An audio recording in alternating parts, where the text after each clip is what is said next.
Gloire à Dieu. Nous sommes dans la présence du Seigneur ce soir.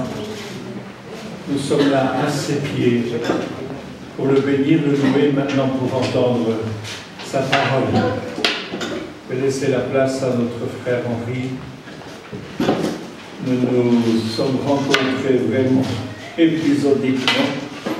La première fois c'était à Jéruel. Ça devait être en 78-77. Puis nous sommes revenus en Israël, revus en Israël. Et puis ce soir nous sommes là avec lui, nous sommes heureux de l'accueillir, que le Seigneur bénisse notre frère et que nous soyons attentifs à la parole que le Seigneur veut nous dispenser au travers de sa bouche. Amen.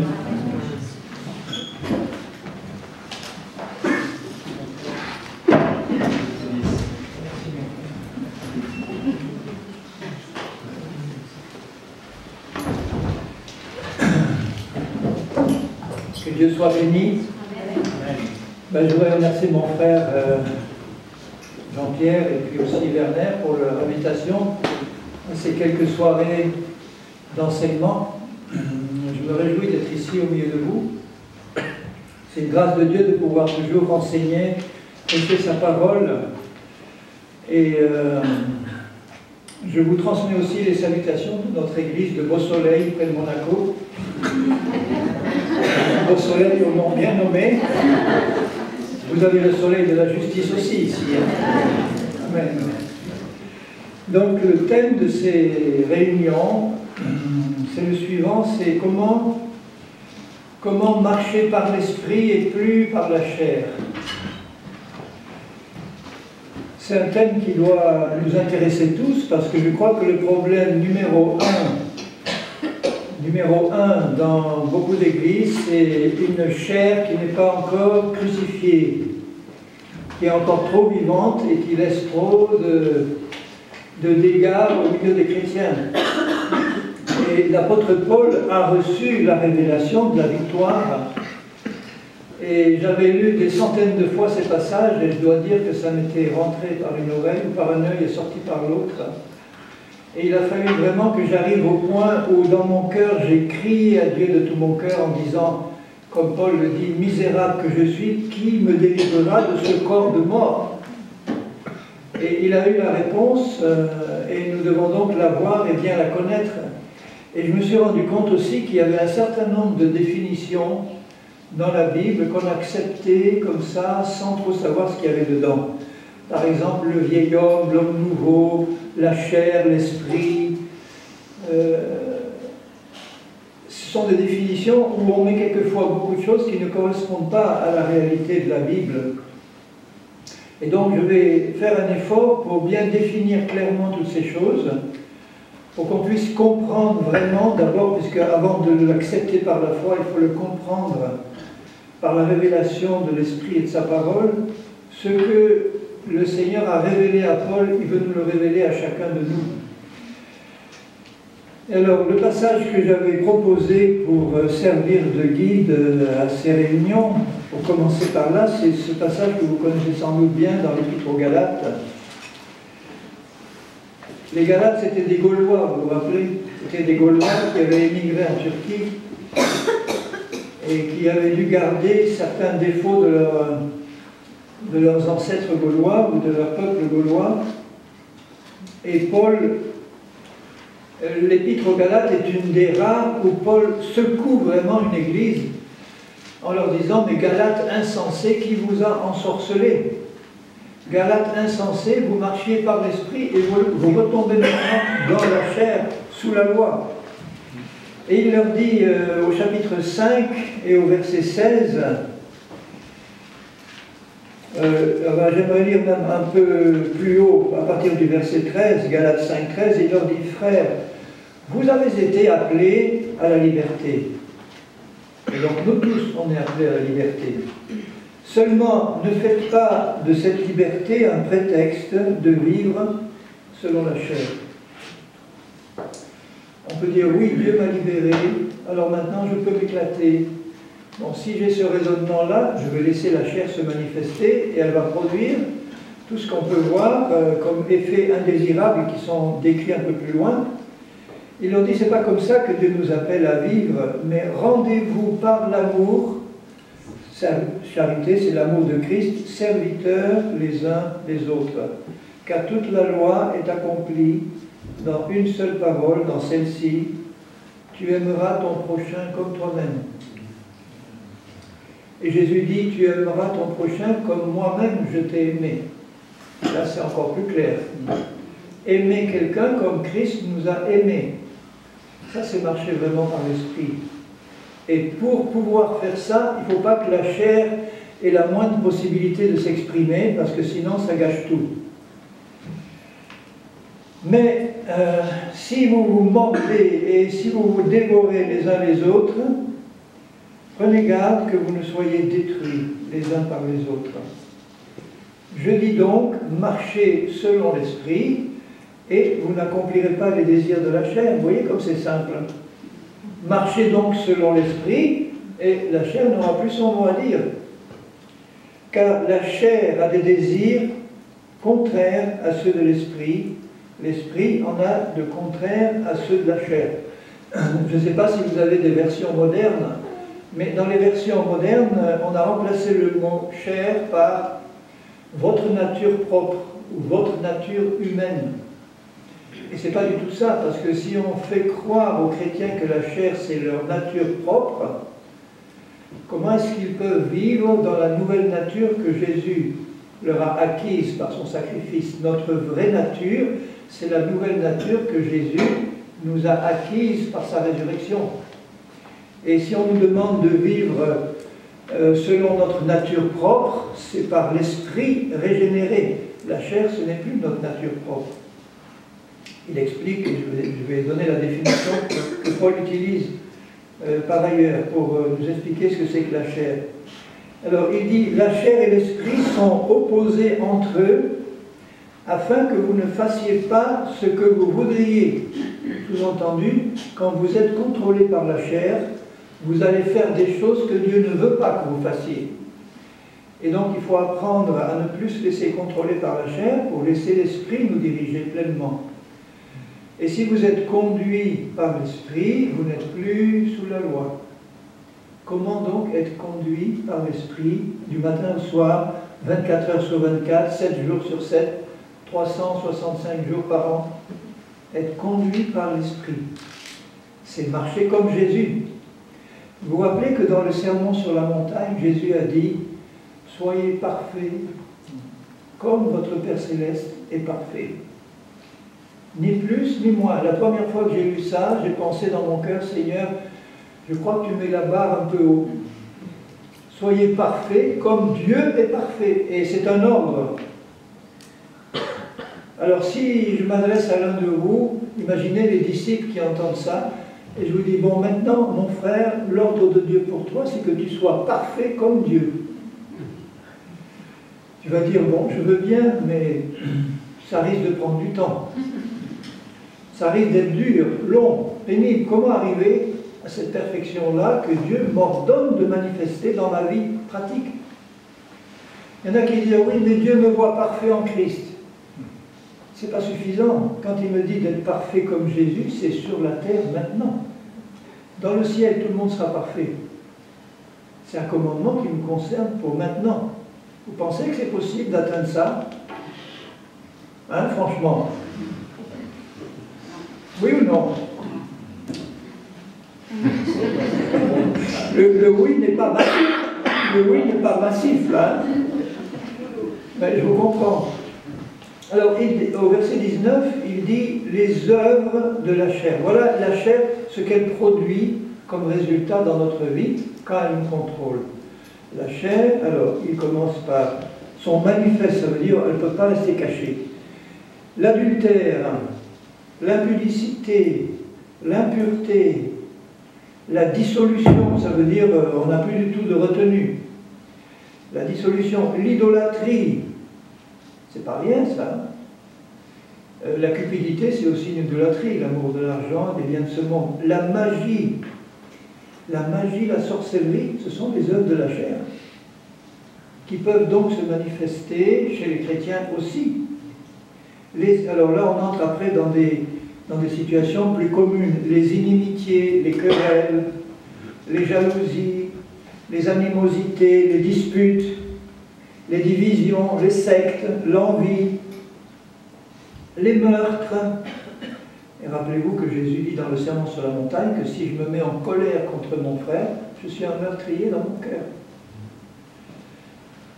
Ça vous arrive de vous mettre en colère contre votre femme ou votre mari? Parlons des personnes qui nous sont les plus proches, puisque c'est là que ça se produit d'abord. Ensuite, contre nos frères, nos sœurs. Il dit ensuite les meurtres, l'ivrognerie, les excès de table et les choses semblables. La liste n'est pas terminée. Donc toutes ces choses-là se manifestent dans la vie d'un chrétien qui est plus ou moins contrôlé par la chair. Et on peut reconnaître là des choses qui peuvent se manifester dans notre vie personnelle aussi, hein, honnêtement. Les animosités, les inimitiés, les querelles.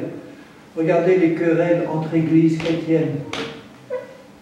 Regardez la difficulté à être dans une communion fraternelle, sincère, avec des frères et sœurs qui ne sont pas de la même dénomination que nous. Pour ma part, je veux travailler pour le corps de Christ. J'appartiens à une assemblée de Dieu, mais je veux travailler pour tout le corps de Christ. Je prends des contacts avec mes frères baptistes, mes frères évangéliques et autres, et s'ils veulent bien m'accepter, s'ils n'ont pas peur d'un pentecôtiste, je vais enseigner chez eux. Mais il y en a certains, il faut les apprivoiser parce qu'il y a eu tellement de souffrance dans ces disputes entre dénominations qu'il faut leur montrer qu'un pentecôtiste qui n'est pas dangereux, ça existe.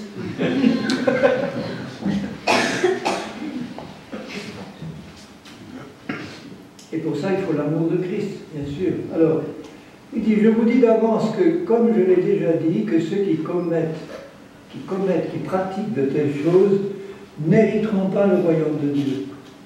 Le royaume de Dieu, la définition que Paul en donne dans l'Épître aux Romains, c'est d'abord la justice de Dieu, sa sainteté, et la paix et la joie par le Saint-Esprit. C'est le fruit de l'Esprit qu'il décrit tout de suite après. Mais le fruit de l'Esprit, donc le vrai royaume de Dieu manifesté au milieu de nous, c'est l'amour, mais pas n'importe quel amour. Pas l'amour humain qu'on connaît bien dans le monde et qui n'est pas le pur amour de Christ, mais l'amour de Jésus. Le pur amour de Jésus. Voilà, ça commence par là. Et tout le reste dépend de cet amour-là. L'amour, la joie, la paix, la patience, la bonté, la bienveillance, la foi ou la fidélité, la douceur, la tempérance ou la maîtrise de soi. La loi de Dieu n'est pas contre ces choses. Et ensuite, il dit cette phrase qui est étonnante. Ceux qui sont à Jésus-Christ ont crucifié la chair avec ses passions et ses désirs. On pourrait lui demander à Paul s'il était là, puisque tu dis que ceux qui appartiennent à Jésus ont déjà crucifié la chair, comment se fait-il que la chair puisse continuer à se manifester aussi fortement, parfois dans nos vies? Qu'est-ce que ça veut dire là? Et comment marcher dans cette crucifixion?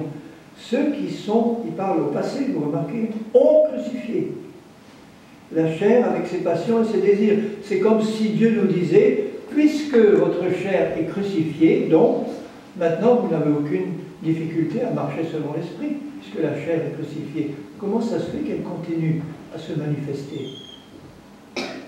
Luther disait, oui, il est dit que le vieil homme, il est enterré par le baptême, ou noyé dans le baptême, mais il sait très bien nager.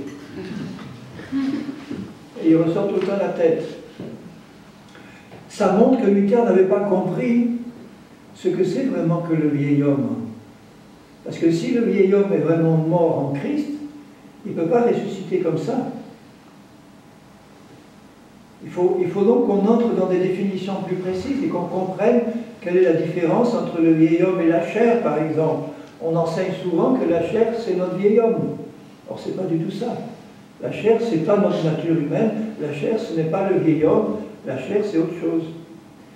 Là, si nous vivons par l'Esprit, marchons aussi selon l'Esprit. Vous voyez que pour marcher selon l'Esprit, il faut savoir ce que c'est que vivre selon l'Esprit. Comment vivre en étant plongé dans l'Esprit de Dieu et en étant en permanence contrôlé, conduit par l'Esprit de Dieu.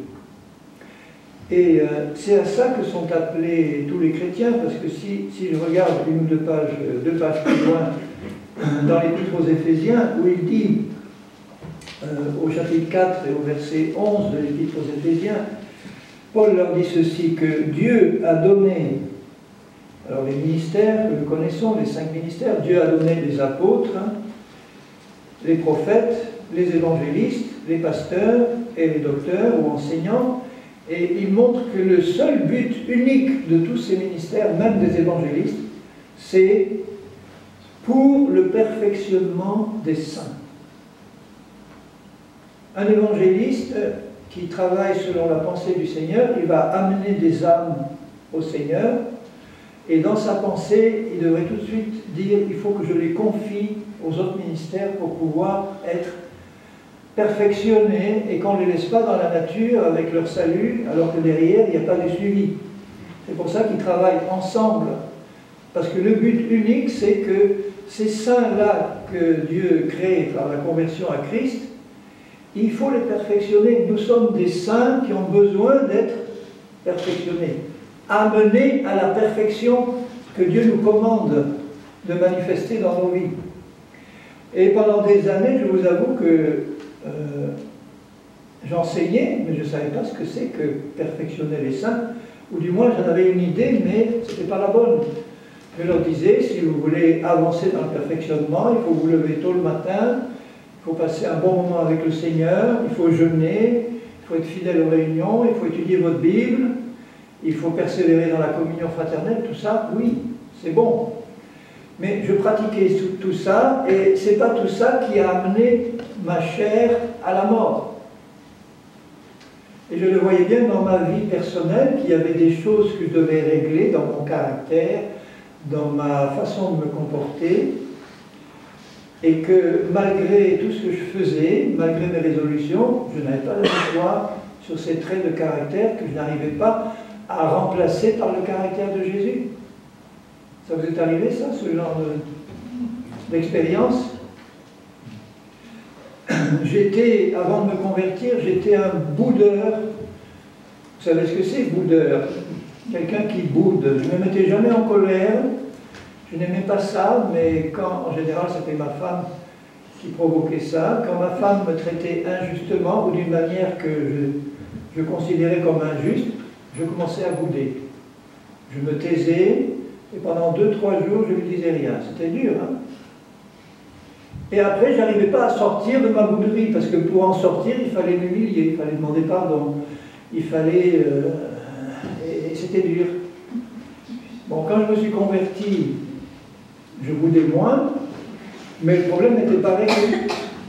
Je continuais à bouder, ce n'était pas 3 jours, un jour, une demi-journée, mais même 1 heure, même 5 minutes. Le Saint-Esprit me disait, là tu boudes, il faut que tu arrêtes de bouder. Ok Seigneur, promis, je vais arrêter de bouder. Et puis 5 minutes après, voilà. Donc, à partir d'un moment, et puis il y avait d'autres choses, il n'y a pas que la bouderie, mais à partir d'un certain moment, quand on veut être sérieux avec le Seigneur, qu'on veut vraiment avancer avec lui, on finit par se mettre devant Dieu et à crier du fond de son cœur à Dieu en disant, Seigneur, il faut que tu me montres la solution biblique. Parce que je sens par ton esprit un besoin de perfection à l'intérieur que ton esprit m'a mis au fond de mon cœur et je ne vois pas comment y arriver. Et je comprends comment Paul a pu crier en disant « Je veux faire le bien et j'y arrive pas. Je ne veux pas faire le mal, j'y arrive pas. Misérable que je suis. Qui me délivrera ?» Et là, Dieu commence à faire la lumière. Là, Dieu commence à dire « Bon, il y a une solution pour toi.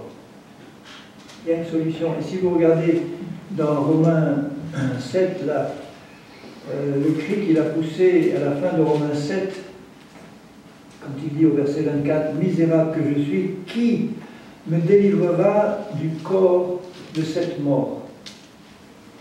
Et il dit juste avant, au verset 20, si je fais ce que je ne veux pas, je ne veux pas faire le mal, mais je me sens obligé de le faire, il y a quelque chose qui me pousse. Ce n'est pas moi qui le fais, c'est le péché qui habite en moi. Il a compris que quelque part en lui, il y avait une puissance de péché qui habitait, qui le contrôlait et qui le poussait à faire des choses qu'il ne voulait pas faire, mais il n'y arrivait pas. On connaît tous ça. Hein? Tous, sans exception, au moins au début de la vie chrétienne, on passe par là. Le tout, c'est d'en sortir un jour. Parce qu'il y en a qui n'en sortent jamais. Il y a des chrétiens qui, toute leur vie, tournent en rond dans leur désert, comme les Hébreux, et n'arrivent jamais à entrer dans cette terre promise qui est la victoire complète sur tous les ennemis, sur le péché, sur la chair, sur le monde. Et Dieu veut nous y faire rentrer. Ce n'est pas une belle perspective de tourner en rond dans un désert toute la vie. Hein. Au désert, il n'y a pas grand-chose à manger, à boire. Il y a la manne céleste, d'accord, mais ça ne vaut pas le bon pays de Canaan. Et il dit, je prends, au verset 22, je prends plaisir à la loi de Dieu selon l'homme intérieur. Quelque part, là, il y a un homme intérieur en lui qui est nouveau, qui aime Dieu et qui veut lui obéir, mais je vois dans mes membres, il se rend compte que le problème vient de son corps, de ses membres. Je vois dans mes membres une autre loi, une loi qui lutte contre la loi de mon cœur, de mon homme intérieur, et qui me rend captif de la loi du péché qui est dans mes membres. Misérable que je suis, qui me délivrera de ce corps de mort? Il a compris que le problème n'est pas à l'intérieur de son cœur, le problème est dans son corps. Et il ne voyait pas la solution jusque-là. Il y a un problème dans mon corps. Grâce soit rendue à Dieu par Jésus-Christ, là il voit la victoire, il a compris qu'il y a la solution qui lui a été révélée par le Saint-Esprit. Ainsi donc, moi-même je suis par l'entendement esclave de la loi de Dieu, dans mon cœur je veux obéir à Dieu, je suis esclave, mais par la chair, là il parle de la chair physique, le mot grec c'est sarx, c'est la viande, je suis par ma viande là, esclave d'une loi de péché qui habite dans mon corps physique. Et au chapitre 8, il commence en disant « Il n'y a donc maintenant aucune condamnation pour ceux qui sont en Jésus-Christ » et les bonnes versions doivent ajouter « qui marchent non selon la chair, mais selon l'esprit ». Et ce passage a été coupé dans beaucoup de versions. Ça veut dire qu'un chrétien qui marche selon la chair, il est toujours sous la condamnation.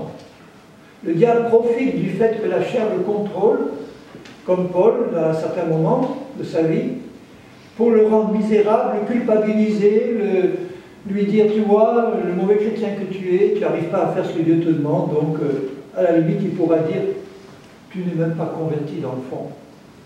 J'ai connu des chrétiens qui se sont laissés avoir comme ça dans leur pensée, qui marchaient vraiment avec le Seigneur, qui n'avaient pas la victoire dans un certain nombre de péchés ou de choses charnelles dans leur vie, et qui ont fini par le suicide. J'en ai connu personnellement des vrais chrétiens, mais de nouveau.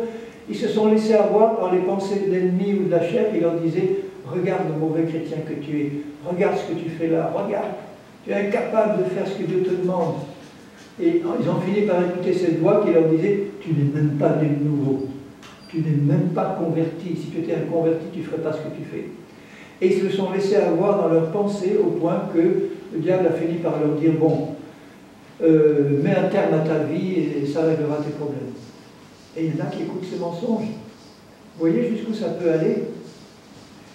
Il dit au verset 2, donc la conclusion c'est que si nous marchons selon l'esprit, on n'est plus du tout sous la condamnation parce qu'on a compris comment marcher dans la victoire sur la chair, le péché, Satan, le monde, les démons, etc. Une victoire complète dans tous les domaines. En effet, la loi de l'esprit de vie en Jésus-Christ m'a affranchi, libéré de la loi, du péché et de la mort qui se trouve dans mon corps. Alors là, vous commencez à voir un tableau un peu plus clair. Dans notre corps physique, il y a une loi de péché et de mort qui fonctionne. Donc une loi de péché et de mort, elle est sous le contrôle de Satan, qui est le prince de la mort et du péché. À cause de la chute, et malgré la nouvelle naissance, il subsiste maintenant dans notre corps une puissance, une loi c'est une puissance de péché et de mort qui habite dans notre corps et qui nous pousse à faire la volonté de Satan. Et le seul moyen d'être libéré de cette loi de péché, c'est d'activer une deuxième loi qui s'appelle la loi de l'esprit de vie, qui se trouve dans notre esprit. Le combat, il n'est pas entre le vieil homme et l'homme nouveau, je vous dirai pourquoi. Le combat, il est entre la chair et l'esprit. La chair a des désirs contraires à ceux de l'esprit. Donc dans son cœur, dans son esprit, Paul avait des désirs qui étaient célestes, des désirs divins, des désirs d'obéir à Dieu, des désirs d'être saint, juste. Mais sa chair, la puissance de péché qui habitait dans son corps, avait des désirs contraires. Et il ressentait ces deux désirs contraires dans son âme, se télescoper, et il ne voyait pas la solution. Est-ce que vous avez la solution? Est-ce que vous l'avez tous comprise? Enfin, moi, j'ai mis du temps à comprendre ça. Je vous avoue, j'ai mis 15 ans avant de comprendre, après ma conversion, avant de comprendre réellement ce que Paul voulait dire là par là. Il a fallu que j'arrive à ce point où je dis, misérable que je suis, montre-moi dans ta parole, tu dois avoir dans ta parole une solution à ce problème. Et la réponse du Seigneur dans mon cœur, c'était, étudie Paul. C'est lui qui a compris, c'est lui qui a reçu de moi la révélation. Étudie Paul pour ce point précis. La loi de l'esprit de vie en Jésus-Christ m'a libéré de la loi du péché et de la mort qui reste présente dans mon corps physique. Tant qu'on sera sur cette terre, tant que Jésus n'est pas encore revenu, qu'on est dans ce corps de mort, on sera soumis à la présence de cette puissance de péché dans notre corps, mais on est libéré de son contrôle si on sait comment marcher par l'esprit. Vous voyez? Tant qu'on ne sait pas marcher par l'esprit, on est sous le contrôle de cette loi de péché, et tout ce qu'on peut faire est impuissant à lutter et à annuler cette loi de péché, parce que ce n'est que par la foi en l'œuvre de Christ qu'on y arrive à libérer cette loi de l'esprit de vie en nous. On ne va jamais supprimer la présence de la chair dans notre corps mortel, mais on peut supprimer son influence sur nous. On peut la rendre impuissante. On peut l'empêcher d'agir. On peut la garder prisonnière dans notre corps pour qu'elle ne nous contrôle plus. À ce moment-là, notre corps est libéré et il peut devenir un instrument pour l'esprit. Et à ce moment-là, on marche comme Jésus a marché, naturellement et sans effort. Parce que si on se force à marcher par l'esprit, c'est encore la chair qui nous pousse.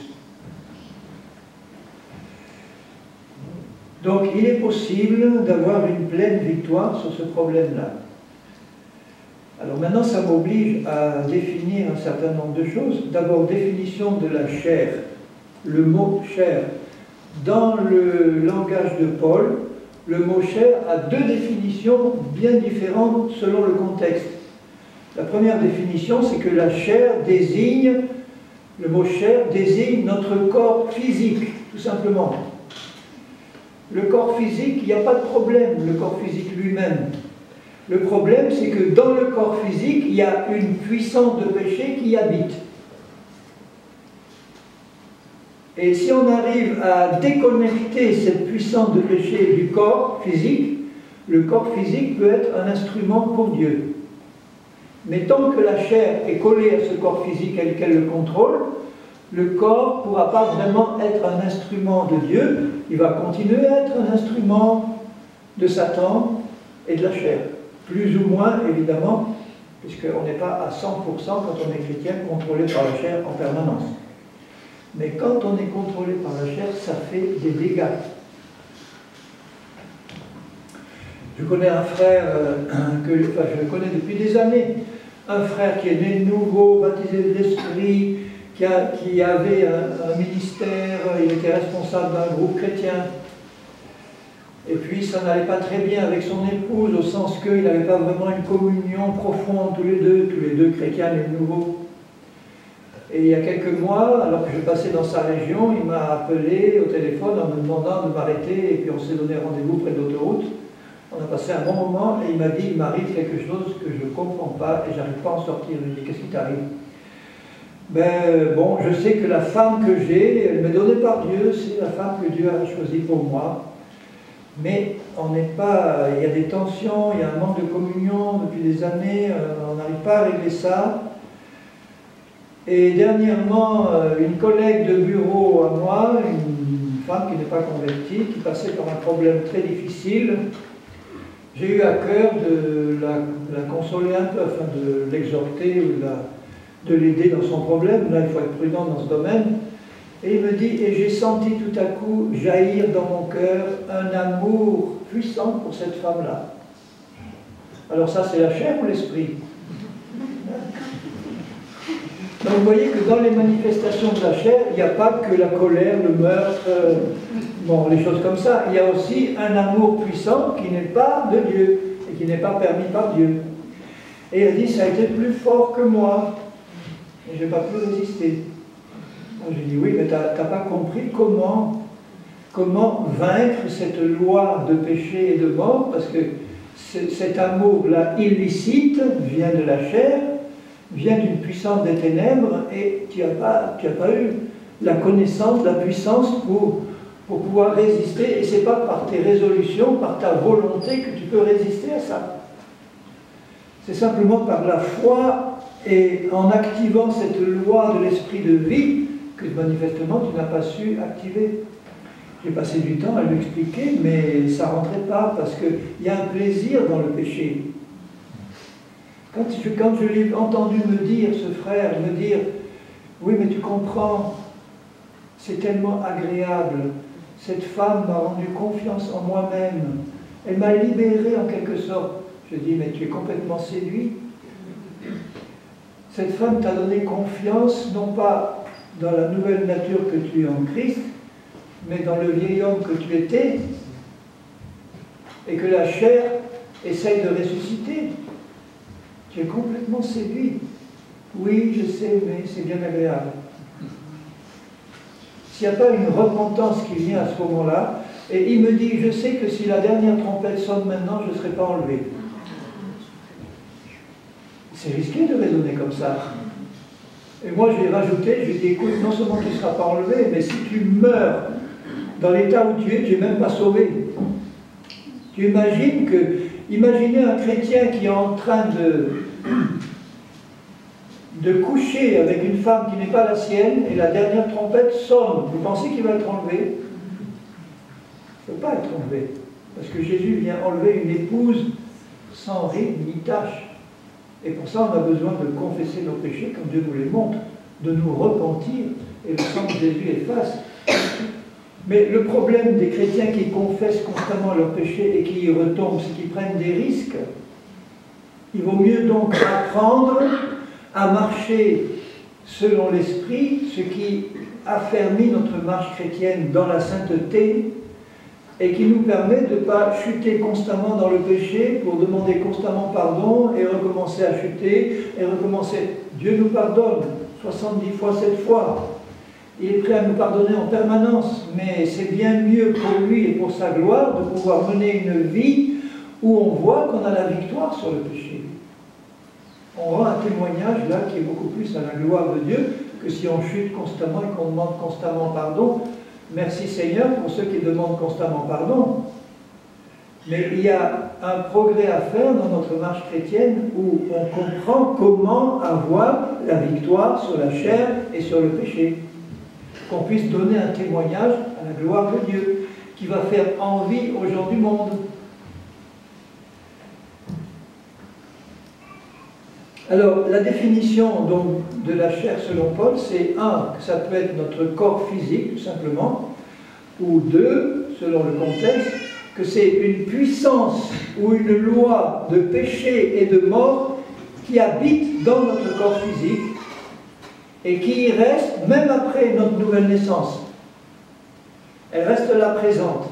Et cette loi de péché, on vient de voir dans Galates 5, elle a des désirs contraires à ceux de l'esprit. Si vous regardez dans Éphésiens, où on était tout à l'heure, Éphésiens 2,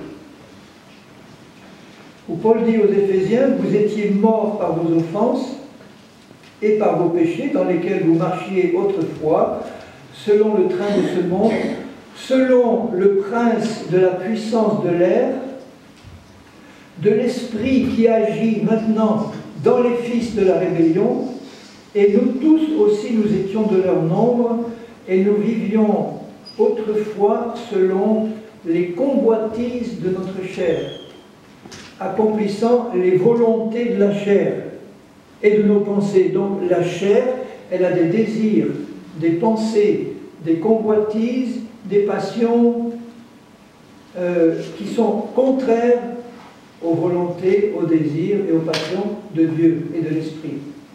Mais une puissance qui habite dans notre corps et qui a des désirs, des passions, des volontés, des stratégies, c'est une puissance personnelle.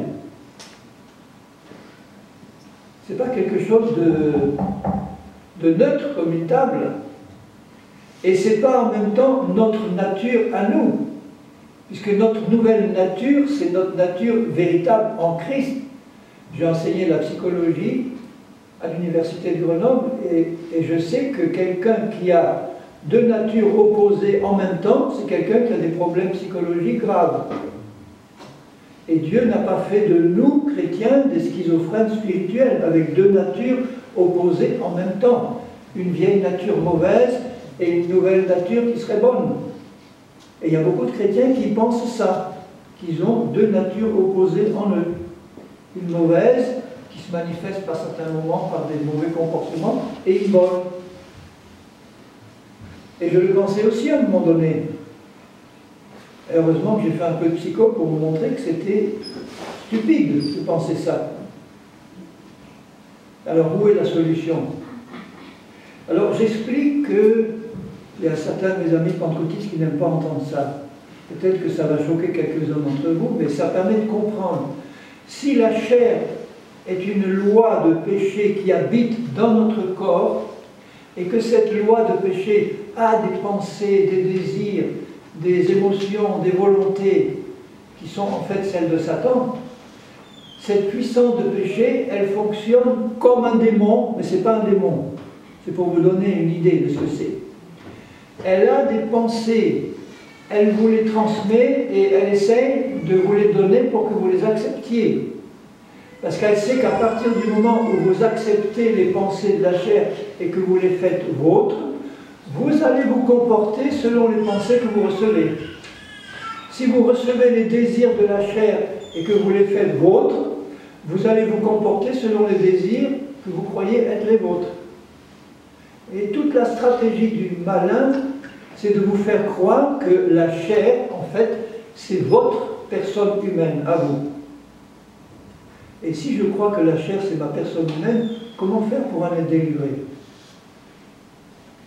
Alors, je me posais toutes ces questions-là parce que je voulais comprendre, aller jusqu'au bout de la compréhension pour qu'il n'y ait plus de contradiction, que tout soit clair et logique dans notre pensée. Donc la définition que Paul donne de la chair, c'est une loi ou une puissance. La loi, c'est une puissance. Vous prenez la loi de la gravité, si je laisse tomber ça 100 fois, eh bien 100 fois, ça va tomber par terre. Il y a une loi qui est la loi de la gravité. C'est une loi, on peut pas lutter, ça, on peut avoir des moyens de lutter contre la gravité, mais c'est une loi physique. Or, les avions, qui sont plus lourds que l'air, on a trouvé un moyen d'annuler la loi de la gravité, mais elle existe toujours. Ça veut dire que si vous construisez un objet avec des ailes qui ont une certaine forme, et si vous leur donnez une certaine vitesse, vous allez déclencher une loi qui s'appelle la loi de l'aérodynamisme, qui va annuler la loi de la gravité, ou qui va être plus forte que la loi de la gravité, mais la loi de la gravité est toujours là. Si vous baissez la vitesse de l'avion, qu'est-ce qu'il va faire? Il va décrocher, tomber. Donc il faut constamment entretenir la vitesse et avoir une forme des ailes appropriée pour que constamment la loi de l'aérodynamisme en permanence annule l'autre loi et que ce qui est plus lourd que l'air puisse voler. Spirituellement, c'est pareil pour nous. Si nous déclenchons la loi de l'esprit de vie en permanence, avec les ailes de la foi et une vitesse spirituelle suffisante, on va annuler la loi du péché et de la mort, mais elle est toujours présente. Si on rétrograde, l'autre loi va immédiatement recommencer à agir et on va chuter. On peut comprendre ça. Hein? Donc il faut constamment savoir comment déclencher la loi plus forte de l'esprit de vie et l'entretenir en permanence tant qu'on n'est pas libéré de la présence de cette puissance de péché dans notre corps. Quand est-ce qu'on va en être libéré? Quand le Seigneur va venir chercher son Église, les morts en Christ vont ressusciter les premiers, et nous les vivants, notre corps physique va être transformé en un instant. Ça veut dire que Christ va prendre cette puissance de péché et de mort qui est dans notre corps mortel, il l'arrache, et notre corps est instantanément libéré de la présence et du contrôle complet de cette loi, et notre corps devient immortel et glorifié. Et à ce moment-là, les cheveux blancs disparaissent, les calvities aussi, les maladies qui peuvent rester, enfin tout ce qui est dérangé par la présence de cette loi qui amène notre corps physique à la mort, est enlevé, et notre corps glorifié monte à la rencontre du Seigneur. Mais tant que nous sommes sur cette terre, cette loi qui est présente dans notre corps, et qui amène le vieillissement et la mort physique, elle doit et elle peut être annulée par la loi de l'esprit de vie qui se trouve déjà dans notre esprit. Jusque-là, c'est clair? Alors, s'il y en a qui ne comprennent pas, vous levez la main et vous demandez un complément d'explication, parce que comme j'ai été prof, j'aime bien être clair et bien compris. Est-ce que jusque-là, tout le monde a bien compris? Bon. Alors, comme j'ai mis du temps à comprendre, je peux comprendre que vous mettiez du temps aussi. Maintenant, cette puissance-là qui est dans mon corps, c'est une puissance, je le rappelle, personnelle. C'est Satan qui, de là où il est, contrôle la loi de péché qui est dans mon corps. C'est lui qui inspire ses désirs, ses pensées, ses émotions qui sont mauvaises. Et la chair, la puissance de péché qui habite dans mon corps, elle a exactement la même nature que Satan, la même nature que les démons, et la même nature que le vieil homme que j'étais avant ma conversion. Maintenant, il faut expliquer ce que c'est que le vieil homme par rapport à l'homme nouveau. Alors maintenant, là, ce soir, c'est un peu un certain nombre de définitions de base, et puis les autres soirs, je reviendrai plus en détail, et je terminerai après de manière pratique pour voir comment pratiquement on peut et on doit marcher par l'esprit, parce que c'est le but de Dieu de manifester sans effort, parce que si on fait des efforts, ça ne vaut pas le coup, c'est trop dur, de manifester sans effort par la foi la vie de Christ qui se trouve déjà en nous, de la laisser sortir et se manifester par un comportement qui est celui de Christ en fait. Christ doit être vu dans ma vie et dans l'Église. Il ne doit pas rester enfermé dans sa coquille à l'intérieur, là, et qu'à l'extérieur de ma vie, ce soit la chair qui domine et qui se manifeste. Ce n'est pas honorer la présence de mon Dieu qui est à l'intérieur et qui voudrait se manifester, mais qui ne peut pas parce que nous, on n'a pas compris comment le laisser sortir de sa prison. Christ est trop souvent emprisonné à l'intérieur de nous. Quand la chair nous contrôle à l'extérieur, Christ est emprisonné à l'intérieur. Et il voudrait se manifester pour que ce soit l'esprit qui se manifeste et plus la chair. dans la première aux Thessaloniciens, au chapitre 5. Donc chaque soir, je finirai un peu vers 9h25, comme ça laisse le temps de finir par la prière, passer un moment. J'ai l'habitude à la fin des réunions de prier pour ceux qui ont des besoins. Donc à la fin de la réunion, ceux qui ont à partir, vous partirez, mais je resterai disponible pour prier individuellement pour certains d'entre vous, si vous le souhaitez ou le désirez, que ce soit pour un problème physique ou intérieur, ou pas, si vous avez à cœur, bien sûr, de le faire. Parce que je sais que Jésus veut toujours confirmer sa parole par des guérisons, des miracles et des prodiges, et j'en vois régulièrement, et je bénis Dieu parce qu'il est fidèle à sa parole. Maintenant, il dit dans la première aux Thessaloniciens, au chapitre 5, au verset 23, que le Dieu de paix vous sanctifie lui-même tout entier. Donc c'est Dieu qui nous sanctifie, mais c'est à nous de nous laisser sanctifier. Il ne va pas sanctifier un chrétien qui ne veut pas, ou qui n'est pas désireux, ou qui se complaît dans la chair. Que le Dieu de paix vous sanctifie lui-même tout entier, et que tout votre être, l'esprit, l'âme et le corps, soit conservé irréprochable. Vous voyez les mots qu'il emploie? Conservé irréprochable. On conserve en général quelque chose qu'on a amené à un certain état. S'il dit qu'il veut conserver irréprochable, c'est qu'il nous a amené d'abord à cet état irréprochable. Et après, il nous conserve dans cet état. Soit conservé irréprochable lors de l'avènement de notre Seigneur Jésus-Christ. Tout ça doit se faire avant l'enlèvement de l'Église, puisque l'avènement de Jésus-Christ pour nous, c'est l'enlèvement de l'épouse. L'avènement de Christ pour le monde, ça sera quand Christ va revenir régner sur ce monde. Mais l'avènement de Christ pour nous, c'est l'enlèvement de l'épouse. Et c'est celui qui vous a appelé est fidèle, et c'est lui qui le fera dans la vie de ceux qui le croient, qui le désirent, qui le croient, qui va le faire. Maintenant, là, je voudrais insister sur ce passage où il dit que tout votre être, l'esprit, l'âme et le corps, soit sanctifiés, rendus saints, pratiquement, et conservés dans cet état. L'esprit, l'âme et le corps. Et si je pose la question à un certain nombre de chrétiens, ou à tous les chrétiens, je leur dis, est-ce que tu sais faire la différence entre l'âme et l'esprit? Est-ce que tu sais ce que c'est que l'esprit, l'âme? Le corps, on sait en général ce que c'est facile, mais l'âme, l'esprit? Et les réponses ne sont pas claires. Si je vous pose la question, là, où il est ton esprit et comment il est, qu'est-ce qu'il est? Au début de ma conversion, je pensais que mon esprit, c'était une partie de mon être intérieur qui me mettait en communion ou en contact avec Dieu qui est esprit. Bon, c'est pas faux entièrement, mais c'est pas très précis quand même. Je mettais ça, oui. Il y avait une question? Non. Ah non, c'était pas très clair comme définition. Alors, il a fallu que je fouille un peu mieux. Alors, en psychologie, la psychologie, c'est la science de l'âme. La définition de l'âme pour la psychologie, c'est notre être intérieur conscient. Ça, c'est facile à comprendre.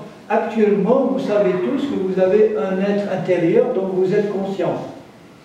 Vous avez, dans cet être intérieur dont vous êtes conscient, une partie intellectuelle, des pensées, des raisonnements. Vous avez une partie émotionnelle, des sentiments, des émotions, et puis une partie qui touche à la volonté, à la décision. Ça, c'est le domaine qui intéresse la psychologie. Elle étudie la volonté, les pensées, les raisonnements, les sentiments. On n'est pas conscient de tout ce qu'il y a à l'intérieur, mais dans la partie dont nous sommes conscients, ça touche à ces trois domaines-là. Et je savais très bien, quand je me suis converti, que mon âme, elle n'avait pas changé vraiment par rapport à ce que j'étais avant. Le jour où je me suis converti, je me rappelle le jour et l'heure de ma nouvelle naissance. Où ça s'est passé, c'était au 400 couverts à Grenoble. Bon, c'était là, je me rappelle, le jour où j'ai été intérieurement changé. Mais dans ma pensée, dans mes raisonnements, j'étais toujours le même. J'avais toujours le même caractère, les mêmes qualités, les mêmes défauts qu'avant. J'avais même plus de problèmes après ma nouvelle naissance qu'avant. Je savais qu'il y avait quelque chose de changé quelque part dedans. J'avais une paix que je n'avais pas avant, mais dans l'ensemble, mon âme n'avait pas changé par rapport à ce qu'elle était avant ma conversion. Ça s'était passé ailleurs et je ne voyais pas trop où. Alors on me dit, oui, maintenant tu as une nouvelle création. Je dis, oui, d'accord, mais où elle est cette nouvelle création? Je ne la vois pas trop dans ma vie pratique. Hein. Pour moi, je suis toujours le même qu'avant. Alors j'espère que Dieu va me perfectionner et qu'un jour j'arriverai au but. Mais je me disais, mais ça va prendre du temps. Est-ce que ça sera fini à l'enlèvement? Je n'étais pas sûr du tout. Donc il a fallu que je fouille pour voir la différence entre l'esprit et l'âme. Donc l'âme, j'avais une idée claire de ce que c'était, mais l'esprit, ce n'était pas clair du tout. Et ce qui m'a éclairé, c'est ce qui se passe dans ce que j'ai lu dans l'Apocalypse. Vous vous rappelez que dans l'Apocalypse, l'apôtre Jean, au chapitre 4, il est enlevé en esprit dans le ciel. Donc il a laissé son corps quelque part à Patmos, et Dieu a pris son esprit qui était dans son corps, et il l'a fait sortir de son corps et amené au ciel. Et là, je me rends compte, en lisant le début de l'Apocalypse, que dans le ciel, l'esprit de Jean peut voir ce qui se passe, peut entendre ce qui se passe, peut parler, peut poser des questions à Jésus, aux anges, aux vieillards. Et puis je vois là décrit dans l'Apocalypse, autour du trône, il parle des âmes de ceux qui étaient là autour du trône et qui attendaient la résurrection. Il emploie le mot âme. Alors je réfléchis, j'ai dit âme, âme. Alors donc après la mort, âme et esprit, c'est pareil. Puisque mon âme, c'est mon être conscient sur la terre. Un chrétien qui meurt, son esprit sort de son corps et il se retrouve consciemment dans son esprit. Donc son être conscient devient son esprit. Il se retrouve consciemment dans son esprit. Alors que sur la terre, je n'ai pas conscience de mon esprit. J'ai conscience que j'ai une âme qui pense, qui réfléchit, qui a des sentiments, mais je ne vois pas mon esprit. Tandis qu'après la mort, le chrétien qui meurt, il le voit son esprit, il y est dedans. Il y est consciemment dedans. Et je vois les esprits de ceux qui sont autour du trône décrits. Ils ont des palmes dans les mains, dont leurs esprits ont des mains. Ils ont une robe blanche sur leur corps spirituel, entre guillemets, leur forme spirituelle. Ils ont des pieds pour se tenir debout. Ils ont des oreilles, des yeux pour entendre et voir. Si vous pouviez voir votre esprit maintenant là, si vous pouviez voir votre esprit, vous verriez un homme ou une femme intérieure complète avec une tête, des bras, des yeux, des jambes, des oreilles, fait d'une substance spirituelle alors que notre corps est fait d'une substance matérielle. Notre corps, ce n'est que l'enveloppe extérieure de notre esprit qui a la même forme exactement que notre corps. Notre corps, c'est un instrument qui est plaqué sur l'esprit pour pouvoir agir dans le monde matériel. Alors que notre esprit, c'est un homme intérieur qui, lui, peut être en contact avec le monde spirituel. Et donc, si vous voyez votre esprit, vous voyez une femme, parce que notre esprit est sexué, ou un homme, complet, avec des oreilles, des yeux spirituels pour voir, entendre dans le domaine spirituel.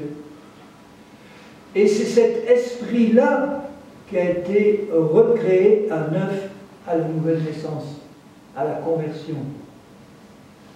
Et comme on ne sait pas ce qui s'est passé, on peut avoir conscience qu'il s'est passé quelque chose, mais on ne réalise pas qu'au moment où un pécheur qui est convaincu de pécher par le Saint-Esprit se tourne vers Dieu repentant et lui dit « Seigneur, oui, je suis pécheur, je te demande pardon, je reconnais que Jésus-Christ est mort sur la croix pour moi. » Et je t'ouvre mon cœur et je te prie d'entrer maintenant. Je fais de toi mon sauveur et mon maître. Je crois que ton sang efface. Ce qui se passe à ce moment-là, c'est deux choses. C'est que le sang de Jésus efface tous nos péchés. Gloire à Dieu. Tous effacés. Et en plus, il fait passer mon esprit par une nouvelle naissance. C'est comme si, au début de la création, Dieu a créé Adam d'abord et Ève ensuite. Mais avant de créer Adam, il dit au pluriel, parce qu'ils sont trois, Père, Fils, Saint-Esprit, il dit « Faisons l'homme à notre image, à notre ressemblance. » Et donc il a créé, il a façonné le corps de la poussière de la terre et il a injecté dans ce corps un esprit qu'il a créé, l'esprit d'Adam, qui était à l'image de Dieu. Et l'image de Dieu, c'est la sainteté. Et la perfection dans la sainteté, pas la perfection dans l'omniscience, l'omniprésence. Il n'y a que Dieu qui est omniscient, omniprésent, omnipotent, mais parfait en sainteté. Et donc le vieil homme, dans la définition biblique, le vieil homme, c'est mon esprit avant qu'il soit né de nouveau. Avant qu'il soit né de nouveau, mon esprit existe, mais il est plongé dans la mort spirituelle. Il est coupé de Dieu. Il est sous le contrôle de Satan.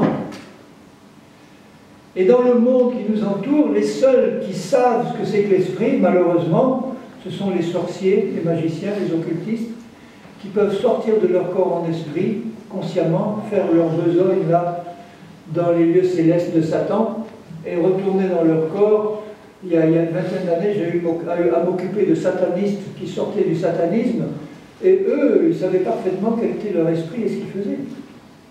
Alors que nous, la Bible nous le décrit, et on n'en est pas conscient. Donc cet esprit-là, qui était coupé de Dieu, dans la mort spirituelle, on n'en était pas conscient, sauf si on était un sataniste ou un sorcier. Et lorsque nous arrivons à Christ, le raisonnement du Seigneur, il est simple. Il dit, il est impossible de rafistoler, de réparer quoi que ce soit dans cette nature de pécheur-là. On ne peut pas la réparer, il faut la mettre à mort et la recréer à neuf. Et c'est Paul qui a reçu cette révélation, lui le premier, que quand Christ est mort, nous sommes morts avec lui, et quand il est ressuscité, nous sommes ressuscités avec lui. Et quelqu'un qui se convertit maintenant aujourd'hui, 2000 ans après la mort et la résurrection de Christ, il reçoit maintenant le bénéfice de ce qui a été accompli il y a 2000 ans par Christ, par sa mort et sa résurrection. Ça veut dire que notre esprit, qui était le vieil homme coupé de Dieu, plongé dans la mort, au moment où je me convertis à Christ, ce vieil homme-là est mis à mort et remplacé par une nouvelle création parfaite en sainteté en Christ. Et c'est pour ça que la définition, je reviens dans Éphésiens 4, et j'aurai l'occasion, je vais m'arrêter là ce soir, comme hors d'œuvre, dans Éphésiens 4 et au verset 24, ça c'est le verset qui m'a éclairé, alors que je l'avais lu des dizaines de fois, qui m'a éclairé pour me montrer quelle était la qualité, la puissance, la beauté de l'œuvre de Christ. Il n'y a que lui qui peut faire des choses comme ça. Paul demande aux Éphésiens de se revêtir de l'homme nouveau. L'homme nouveau qui sont à l'intérieur, c'est-à-dire cet esprit nouveau, recréé. Il le définit comme étant créé selon Dieu, ça veut dire à l'image de Dieu. Et vous savez qui est l'image de Dieu? C'est Christ.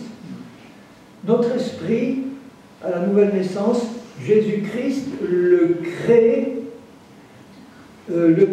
absolument nouveau à son image à lui. Si vous regardez Christ dans l'Évangile, dans la Bible, vous voyez le modèle parfait de la nouvelle création qu'il fait dans notre esprit régénéré. C'est comme s'il disait, comme il l'a dit au début, maintenant, recréons l'homme à notre image.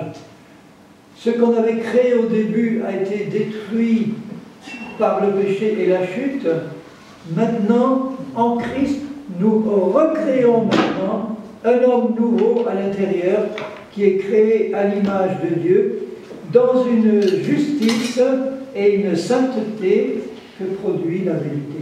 La vérité, c'est Jésus. C'est lui qui nous recrée à l'intérieur et nous devons savoir qu'au moment où nous sommes nés de nouveau, nous sommes à l'intérieur une nouvelle création qui est justice même de Dieu, sainteté parfaite de Dieu, et qu'il nous donne à l'intérieur, en créant cette nouvelle personne que nous sommes, il nous donne sa sainteté, sa justice et sa perfection en sainteté. Vous voyez comment l'œuvre de Dieu est merveilleuse, parce que maintenant, je peux comprendre maintenant quand il me dit « Soyez parfaits comme Dieu est parfait ». Il savait très bien qu'on ne pouvait pas, nous, atteindre ça par nos propres efforts. Donc, il savait que la seule manière de nous faire obéir à ce commandement, c'est de recréer lui-même à l'intérieur un être nouveau, pur et parfait comme lui. Maintenant, la seule chose qu'il nous reste à faire, c'est, maintenant que je le sais, tu vas me montrer comment je peux me revêtir de ce que je suis dedans pour manifester ce que je suis dedans et marcher pleinement, pratiquement, dans cette réalité que j'ai déjà dedans. Et vous voyez comment le Seigneur peut être attristé de voir que dans son Église, l'Église véritable qui n'est composée que de nés nouveaux en Christ, que dans son Église véritable, il voit tant de chrétiens qui ne connaissent pas ces vérités et qui ne marchent pas dedans, qui continuent d'être contrôlés par cette loi de péché et de mort, qui cause tant de problèmes dans les couples, dans les églises, dans ce qu'on peut voir dans nos propres vies. Et il doit se dire, mais quand est-ce qu'ils vont comprendre comment libérer ce que j'ai créé déjà à l'intérieur? Et je vois que ça n'arrive pas à sortir pour qu'ils vivent dedans. Et c'est pour ça qu'il l'a révélé à Paul et que dans toutes ses épîtres, il explique comment connaître et marcher dans cette réalité-là. Voilà, il est 9h30, on va s'arrêter là pour ce soir. Et puis continuer demain, parce qu'on va pénétrer dans des définitions de plus en plus précises. Et surtout, ce qui est important, c'est connaître comment marcher là-dedans. Comment libérer cet homme intérieur qui est là-dedans et comment glorifier Dieu en laissant Christ se manifester au travers de notre nouvelle nature à l'intérieur. Seigneur mon Père, je veux te bénir pour ta parole, qui est Jésus-Christ d'abord. Et Seigneur Jésus, je te bénis pour ton œuvre parfaite. Il fallait que tu viennes t'incarner dans la chair, Seigneur. Il fallait que tu viennes mourir sur cette croix. Il fallait que tu viennes prendre sur toi non seulement nos péchés, nos iniquités, nos maladies, nos infirmités, mais aussi notre nature de péché, nous-mêmes, Seigneur. Tu nous as pris en toi et tu nous as fait mourir quand tu es mort. Tu as entraîné dans ta mort toutes ces saletés, Seigneur, qui étaient là causées par le péché et la chute. Tu es mort pour nous sauver de l'emprise de ce péché et de la chair et de Satan. Tu nous as arrachés au royaume des ténèbres, tu nous as transportés dans ton royaume. Et là, maintenant, tu veux nous apprendre à marcher dirigé par ton esprit. Et tu veux nous apprendre à manifester pleinement cette nouvelle personne que nous sommes en toi. Alors Seigneur, nous te bénissons tous, nous te glorifions pour ce que tu as fait. Et je continue à prier pour moi-même, pour nous tous, pour que tu ouvres pleinement notre intelligence spirituelle, pour que ces réalités-là puissent nous être pleinement révélées par ton esprit, qu'elles soient claires dans notre intelligence, parce que nous avons besoin d'attacher notre foi à des choses qui sont claires et qui viennent d'une révélation spirituelle. Continue de bénir tous mes bien-aimés qui sont ici, Seigneur, et que ton œuvre se manifeste au milieu d'eux. Et continue de bénir, je t'en prie, les réunions prochaines et que elles puissent produire un fruit réel et abondant au milieu de ton peuple, Seigneur. Et que l'on sache que tu es pleinement manifesté là au milieu des tiens, au nom de Jésus-Christ. Amen. Merci, Seigneur.